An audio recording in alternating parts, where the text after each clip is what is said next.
నమస్కారం అండి. This is hash tag you. ఎంత నేరస్తులైనా ఏదో ఒక విషయంలో దొరికిపోతారు.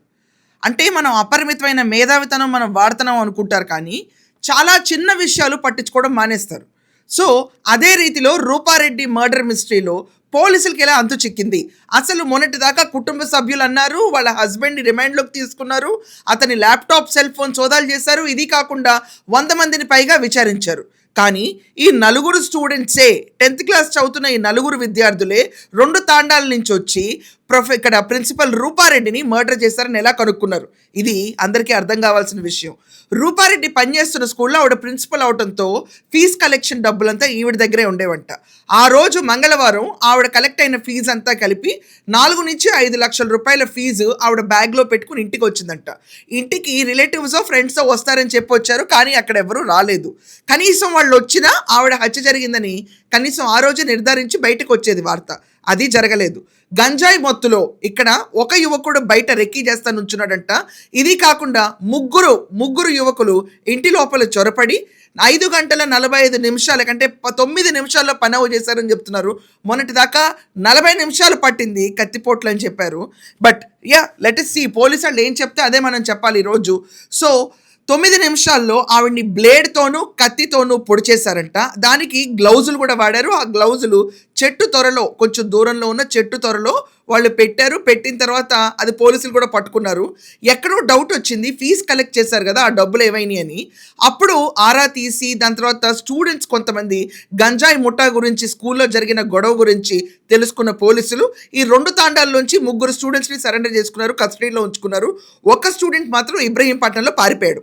అసలు ఏంటబ్బా విషయంలోకి వీళ్ళు ఎలా దొరికారు అని చెప్పి చూస్తే గనక వాళ్ళు కొట్టేసిన డబ్బులు నెంబర్ నోట్స్ అన్ని రాసుకున్నారంటండి. స్కూల్ వాళ్ళు యూజువల్గా అంటే నాగార్జున స్కూల్లో రాసుకుంటారంట. వాళ్ళు ఏదైతే నోట్స్ ఉన్నాయో 500 రూపాయల నోట్లు దానిపైన నెంబర్లన్నీ రాసుకున్నారంట.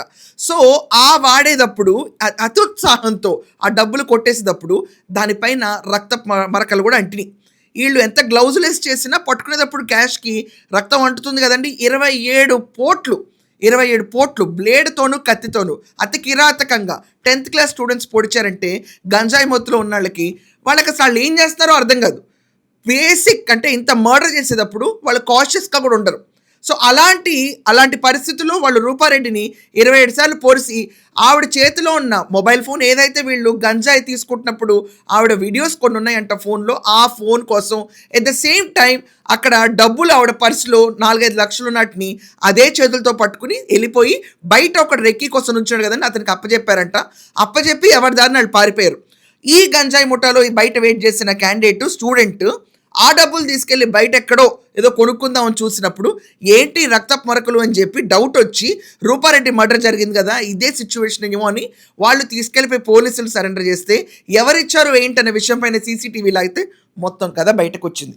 సో ఎంత నేరస్తుడైనా ఒక చిన్న క్లూకి దొరకటం ఖాయం. ఈరోజు పట్టించింది ఆ స్కూల్ ప్రిన్సిపల్ హత్య వెనక స్టూడెంట్స్ ఉన్నారన్న డబ్బుల నోట్ల కట్లు, దానిపైన ఉన్న రక్తపు మరకలు.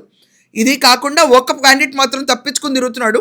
పోలీసుల సోదాలో అతను కూడా దొరికి వీళ్ళకి కఠినమైన శిక్ష పట్టడం ఖాయం.